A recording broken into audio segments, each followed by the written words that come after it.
A few days after the plane crash, Ansley Van Epps visited the house where her brother and his family once lived. There was food in the refrigerator, dishes in the sink. She walked through her nephews' rooms and looked at their medals, their sports jerseys, their school uniforms. Elsewhere she found items laid out for a beach vacation the family would never take. It was heartbreaking, she said. Her brother, Ryan Van Epps, had gone to upstate New York for a youth baseball tournament with his wife, Laura, and their two sons, Harrison, 10, and James Ryan, 12. They were returning on June 30th in a small plane piloted by the boys' grandfather, Roger Beggs. The plane crashed in the Catskill Mountains not long after takeoff, for unknown reasons that may have been related to bad weather. All 5 people were killed. The Van Epps family left behind 2 dogs, a stunned and grieving community, and an untold number of priceless memories.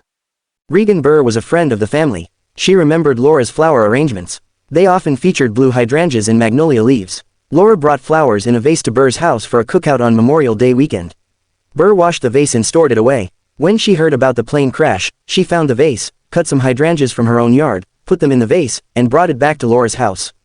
No one was home to receive them, so she left the vase on the front porch. A whole family was taken away in an instant, she said. The Van Epps family was well known and beloved in Atlanta's northern suburbs. On Monday, Ryan's sister Ansley was at Perimeter Mall with her husband and daughters.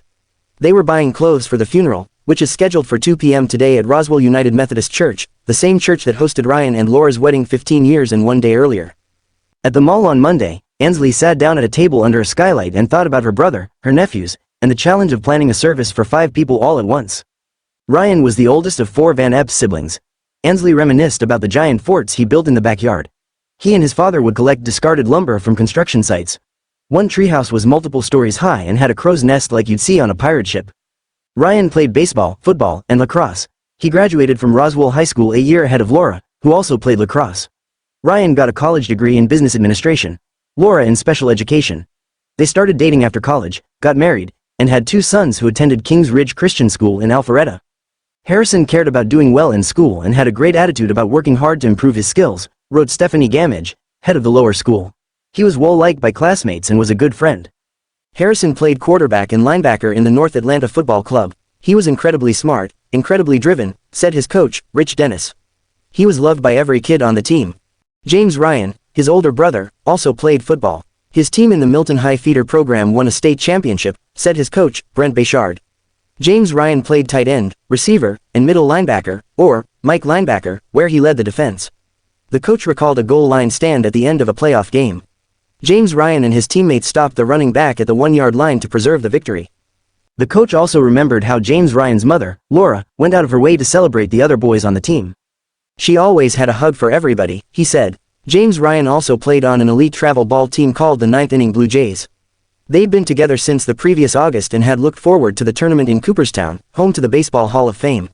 Each family was responsible for its own travel arrangements. The head coach, Chase Timms, rented an SUV, packed it with baseball equipment, and drove up to New York. The Van Epps family took a different route. Laura's father, Roger Beggs, was a licensed pilot with a 6-seat, single-engine Piper Malibu Mirage. Ansley remembered flying with him when Roger delivered her to Savannah for her bachelorette party. She said he was a meticulous pilot who took every precaution, and the plane had recently undergone its annual maintenance. James Ryan joined the other Blue Jays on one of the many fields at Cooperstown Dreams Park. Their first game was Wednesday night, June 26th. The bases were loaded when James Ryan walked to the plate through heavy rain. Coach Timms watched from his place near third base. He could see the batter's box turning to mud. The pitcher aimed and fired. James Ryan swung. The ball sailed into the night, over the outfield, over the fence. James Ryan ran the bases carefully after his grand slam. He didn't want to fall in the mud. The coach saw him rounding third with a big smile on his face. That was the first of many home runs for the Blue Jays in Cooperstown. They went 3-2 in pool play before heading into the single elimination bracket, where they won 2 more games. On Sunday morning, James Ryan was the starting pitcher against Team Elite National, another Georgia squad, the top-seeded team in the tournament. For the majority of the game, we were winning, Tim said. The Blue Jays scored several runs in the first inning, and James Ryan was pitching well. But Team Elite came back, took the lead, and won the game. The Blue Jays were eliminated. James Ryan put on a brave face. He always took a loss with as much grace as you could want from a 12-year-old, Tim said. The coach gathered the players and congratulated them on a wonderful season. The families pressed in together for a picture.